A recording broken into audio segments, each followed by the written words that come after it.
An important image for a child is a playground, because that is about what children do. And our job in a hospital is to honor what people do. And the most important work of a child is to play. And we made the decision to build a playground. As you pull onto the campus, the first thing a child will see is a playground, with the understanding that someday this child is going to be happy and healthy again and playing in the playground. Our playground is a universal access playground, which means that children of all abilities, able-bodied children, will stand beside children with special needs and be able to play together. So the image is about this is a place that honors and supports children, and the image is the fact that all kids will play, no matter what his or her abilities are. And that was a decision made that I consider to be one of the finest decisions we made about a building, and a new hospital building that's over $600 million in cost.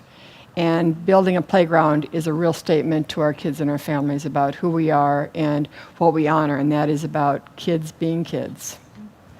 There are a lot of changes that are happening in hospitals today. You know, the lobbies are very welcoming, a lot of windows, natural light, there's healing gardens, colors. I mean, that also says a lot about how the hospital values the patients that are coming there, and makes a statement that this is a place to get well.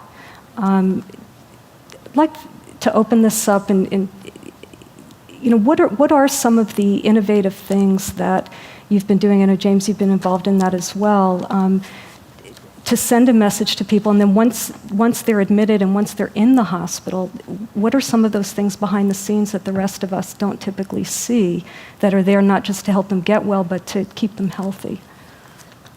Well, anything that we do, I think, starts with the notion from the client or from the people that are running the organization that they want something different.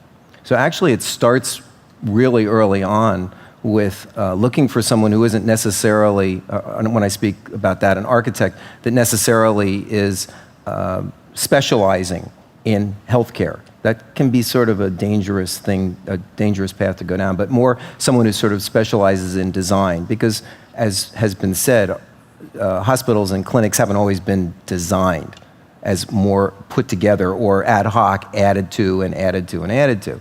So when you get to that point and you're talking about design, some of the opportunities you get, you're given by your client, by your base, because they're looking for something, and that offers a lot of opportunities.